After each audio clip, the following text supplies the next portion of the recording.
What's up, beautiful people? My name is Michael Bonner, and I'm a proud alumni of the Elizabeth City State University. I am a teacher, and welcome to my classroom because on today, I want to teach you how to make sure your vote counts for the Retool Your School campaign.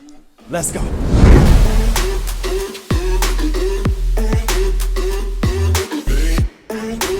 Okay, my lovely students, now before I teach you how to vote, I want to give you some important information.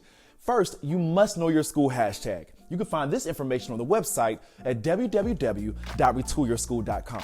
Secondly, you can vote as many times as you want to. Yes, voting is truly unlimited, but you must make sure you submit your vote during the voting period. Now, let's show you how to vote.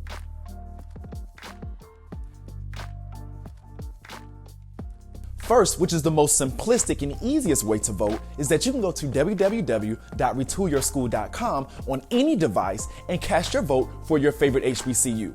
You can do this as many times as you want to.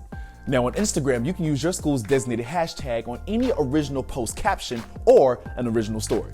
Now last, just like Instagram, you can use your school's designated hashtag for any original tweet or reply.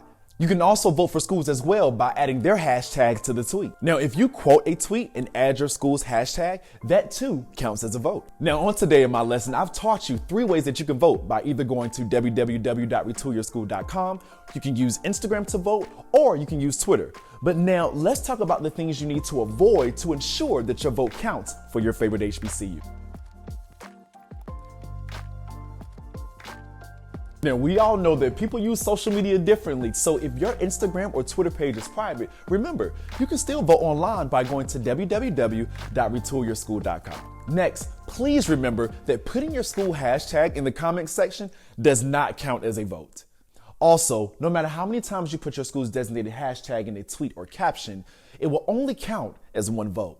Last but not least, remember that Twitter has its daily platform limits. If you encounter any problems such as Twitter jail, remember that voting on the website is unlimited. The Retool Your School campaign has established a powerful legacy by donating more than $5.2 million in campus improvement grants to HBCUs. Now, please feel free to share this video with people so they can know how to vote and what mistakes to avoid to ensure that their vote counts for their favorite HBCU. My name is Michael Bonner, and make sure your vote counts.